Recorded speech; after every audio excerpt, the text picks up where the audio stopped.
Magandang araw po sa inyong lahat.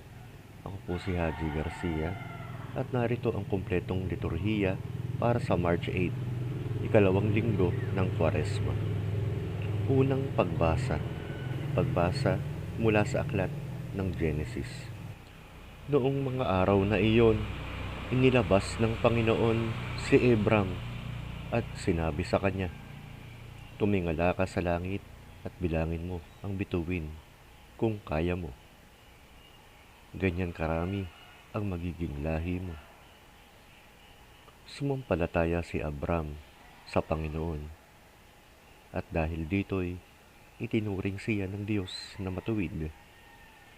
Sinabi pa ng Panginoon sa kanya, "Ako ang Panginoon na naglabas sa iyo mula sa Ur ng mga Kaldeo upang ibigay sa iyo ang lupaing ito bilang mana." Ngunit sinabi ni Abram, "Panginoong Diyos, paano ko malalaman na ito'y mapapasa akin?" Sinabi ng Diyos na magdala siya ng mga hayop na ihahain bilang handog. Habang lumulubog ang araw, nangatulog si Abram at siya'y binalot ng matinding kadiliman.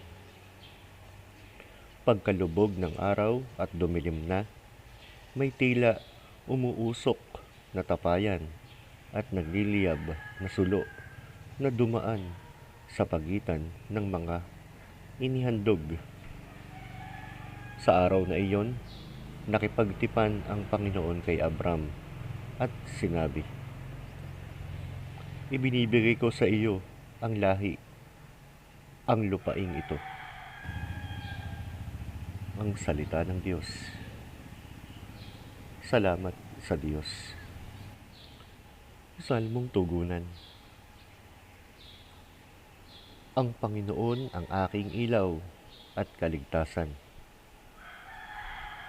Ang Panginoon ang aking ilaw at kaligtasan.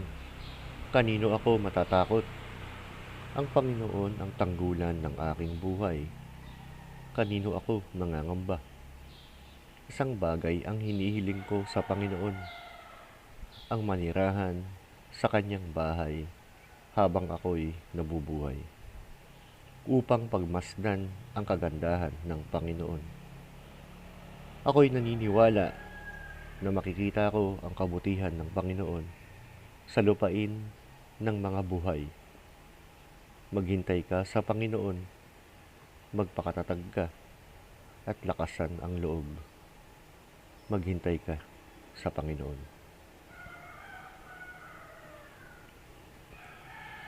Ikalawang pagbasa. Pagbasa mula sa sulat ni Apostol San Pablo sa mga taga Filipos.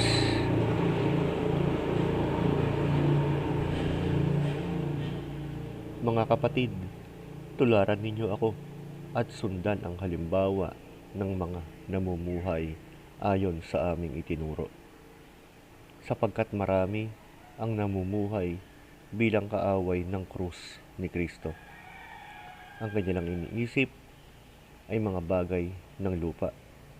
Ngunit tayo ay mamamayan ng langit at hinihintay natin ang ating tagapagligtas, ang Panginoong Hesukristo. Babaguhin niya ang ating hamak na katawan upang maging katulad ng kanyang maluwalhating katawan sa pamamagitan ng kanyang makapangyarihang kapangyarihan. Kaya nga, mga minamahal kong kapatid, manatili kayong matatag sa Panginoon. Ang salita ng Diyos. Salamat sa Diyos. Ebanghelyo. Ang mabuting balita ng Panginoon ayon kay San Lucas. Papuri sa iyo, O Panginoon. Noong panahong iyon, isinama ni Jesus sina Pedro, Juan at Santiago at umakyat sila sa bundok upang manalangin. Habang siya'y nananalangin, nagbago ang anyo ng kanyang muka at naging maningning na puti ang kanyang damit. Biglang nagpakita sina Moises at Elias at nakipag-usap kay Jesus tungkol sa kanyang pagpanaw na magaganap sa Jerusalem. Samantala, sina Pedro at ang kanyang mga kasama ay inaantok, ngunit nang sila'y magising, nakita nila ang kaluwalhatian ni Jesus. Sinabi ni Pedro, "Guro, mabuti na kami narito.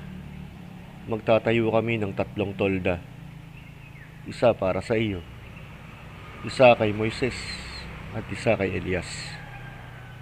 Habang nagsasalita siya, may ulap na lumilim sa kanila at sila'y natakot. May tinig mula sa ulap na nagsabi, "Ito ang aking anak, ang aking hinirang. Siya ang inyong pakinggan." Pagkatapos magsalita ang tinig, si Jesus na lamang ang nakita nila. Ang mabuting balita ng Panginoon. Pinupuri ka namin, Panginoong Hesukristo.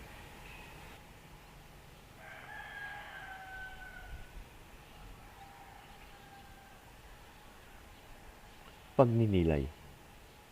Mga kapatid, sa Ebanghelyo ngayon ay ipinakita ang pagbabagong anyo ni Jesus sa mundo.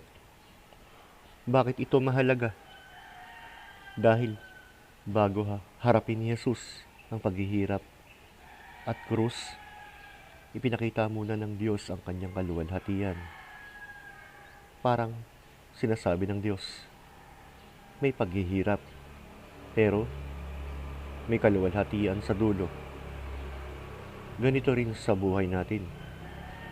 May problema, pagsubok, kahirapan, tukso. Pero kung mananatili tayong tapat sa Diyos, may kaluwalhatian sa dulo ng lahat. Sabi ni San Pablo sa ikalawang pagbasa, tayo ay mamamayan ng langit. Ibig sabihin, hindi dito nagtatapos ang ating buhay. May mas dakilang buhay na naghihintay. Kaya ang Kwaresma ay panahon ng paglilinis ng puso, paglapit sa Diyos, paghahanda sa kaluwalhatian. Panalangin. Ama naming makapangyarihan, salamat sa pagpapakita mo sa amin ng kaluwalhatian ni Jesus. Sa gitna ng aming paghihirap at pagsubok, bigyan mo kami ng pag-asa. Tulungan mo kaming makinig sa iyong anak, sumunod sa kanyang mga aral, at manatiling tapat sa gitna ng tukso at hirap. Baguhin mo ang aming puso, linisin ang aming buhay, at ihanda kami sa kaluwalhatiang ipinangako mo. Ito ang aming dalangin sa pamamagitan ni Kristong aming Panginoon. Amen.